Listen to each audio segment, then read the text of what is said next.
Warahmatullahi wabarakatuh. Salam sejahtera untuk kita semua. Pada kesempatan kali ini, saya akan menjelaskan lebih detail kembali terkait dengan bagaimana cara aplikasi si kapal dapat mengoptimalkan kegiatan perencanaan, monitoring, dan evaluasi pengawasan laut Direktorat Jenderal Bea dan Cukai. Sebelumnya telah dijelaskan bagaimana cara menggunakan aplikasi si kapal, dan aplikasi si kapal itu memberikan kami insight yang sangat bermanfaat, yaitu berupa matriks yang dapat menghitung estimasi atau prognosa biaya patroli dalam jangka waktu 1 tahun ataupun dalam jangka waktu yang telah ditentukan. Sehingga dengan matrik tersebut kami membuat dashboard untuk membantu dalam perencanaan, monitoring, serta evaluasi dalam kegiatan pengawasan laut.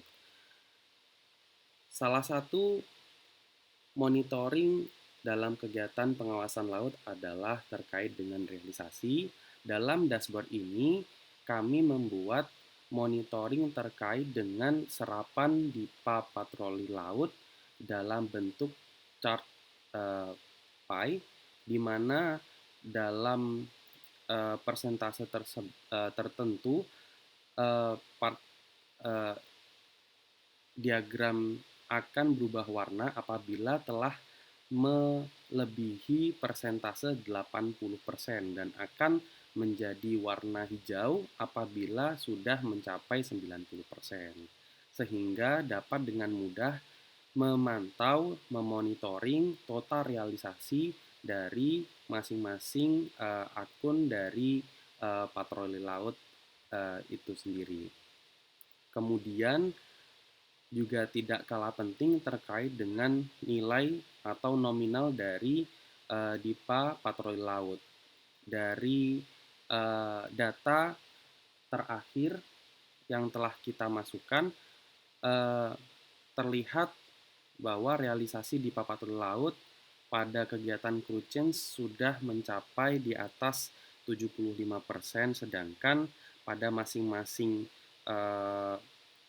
jenis DIPA masih berada di bawah 50%, bahkan ada yang masih belum terrealisasi, yaitu pelumas. Di sini juga kami menganggap penting untuk mencatat terkait dengan harga bahan bakar, karena bahan bakar ini menjadi aspek penting dalam kegiatan patroli laut, di mana bahan bakar adalah sesuatu variabel yang tidak bisa kita kontrol, sehingga kita perlu memonitoring secara terus-menerus. Untuk update pada bulan Agustus, di sini terlihat harga bahan bakar mulai meningkat kembali ke angka Rp26.000. Di sini angka 26.000 telah termasuk pada pajak PPN dan pajak bahan bakar minyak lainnya. Selain itu, yang mempengaruhi biaya patroli adalah perencanaan dari kegiatan patroli itu sendiri. Dalam jadwal patroli tahun 2023, di sini terdapat harwat atau jadwal perawatan, di mana kita bisa mengetahui kapal tersebut sedang dalam perawatan, sehingga kapal tersebut tidak dapat digunakan untuk melaksanakan patroli. Hal ini sudah direncanakan sebagaimana di awal tahun, sesuai dengan tanggal-tanggal yang telah disepakati.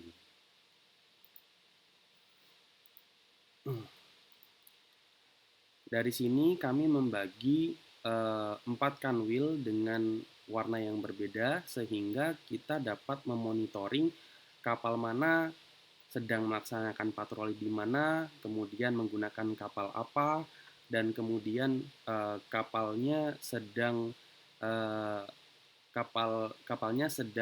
perbaikan atau sedang patroli. Kemudian di sini juga pada bagian warna khusus ini menyesuaikan dengan time frame yang ada pada hari ini, sehingga pada hari ini tidak ada kegiatan patroli kecuali terdapat perubahan-perubahan jadwal yang sebenarnya sangat mempengaruhi terkait dengan pembiayaan dari kegiatan patroli laut sendiri. Sehingga apabila dari perencanaan ini meleset sedikit saja, bakalan merubah dari perencanaan-perencanaan sebelumnya.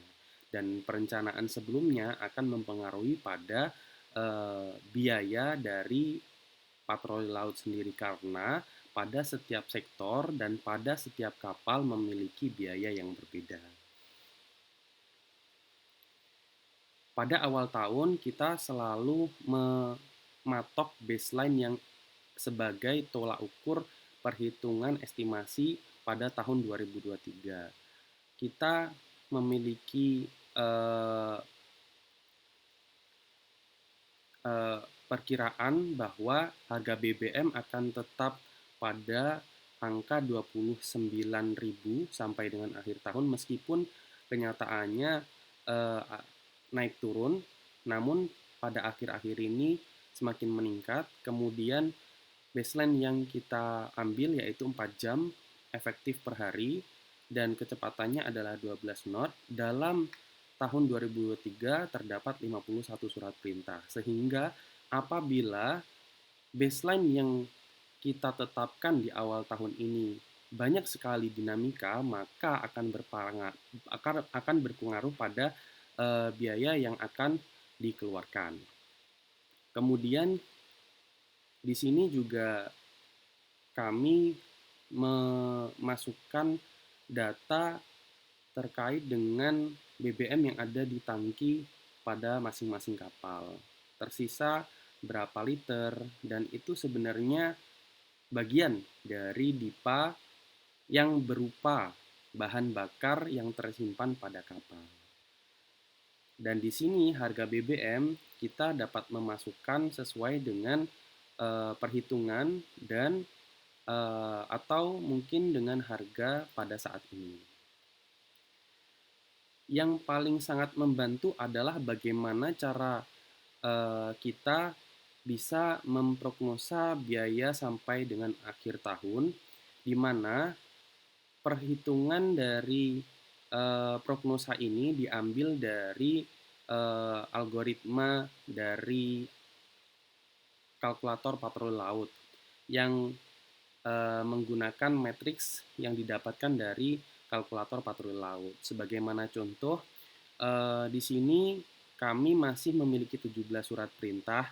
Apabila terdapat realisasi pada sektor Kalbaktim, kita hanya perlu mengurangi jumlah surat perintah pada masing-masing kriteria. Untuk P di sini berarti kapal tersebut perlu melaksanakan menuju sektor dan kembali ke sektor. Katakanlah kita akan mengurangi dalam 2 surat perintah, mereka pulang, otomatis kita kurangin 2 dan kita ganti 4 menjadi 2. Maka biaya akan mengikuti. Prognosa dari biaya patroli akan mengikuti, sehingga kita dapat melakukan monitoring dan evaluasi apakah pada saat ini masih on track dengan segala macam perubahan variabel-variabel yang ada, entah itu harga, kemudian perubahan jadwal, dan pergerakan. Apakah DIPA yang tersedia masih tetap cukup, khususnya pada bagian BBM. Nah, dari sini apabila kita menggunakan 1 jam, kita kemungkinan prognosanya habis sekitar 4,7 miliar. 2 jam 6,2 miliar, 3 jam 7,6 miliar, dan 4 jam 9,0 miliar.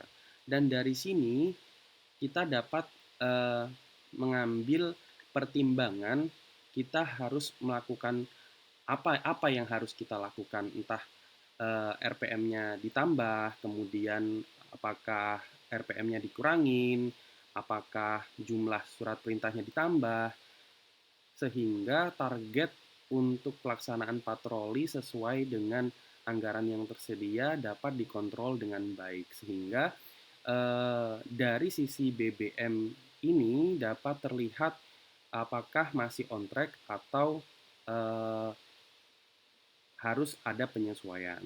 Selain BBM, kita juga dapat memonitoring terkait dengan prognosa biaya patroli sampai dengan akhir tahun.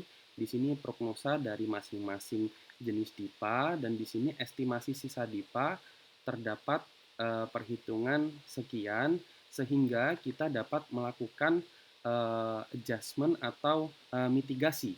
Mitigasi apa yang harus kita lakukan? Apakah kita harus menambah personil? Apakah kita harus mengurangi personil sesuai dengan prognosa yang ditampilkan pada saat ini. Sehingga dari hal tersebut kita dapat melakukan perencanaan, monitoring, dan evaluasi patroli laut, pengawasan laut Direktorat Jenderal Bea Cukai lebih optimal dan terukur. Mungkin itu penjelasan dashboard dari saya, kurang lebihnya saya mohon maaf, dan semoga ide ini dapat memberikan uh, manfaat dan dapat mengoptimalkan kegiatan perencanaan, monitoring, dan evaluasi patroli laut Direktorat Jenderal Bea dan Cukai. Terima kasih. Wassalamualaikum warahmatullahi wabarakatuh.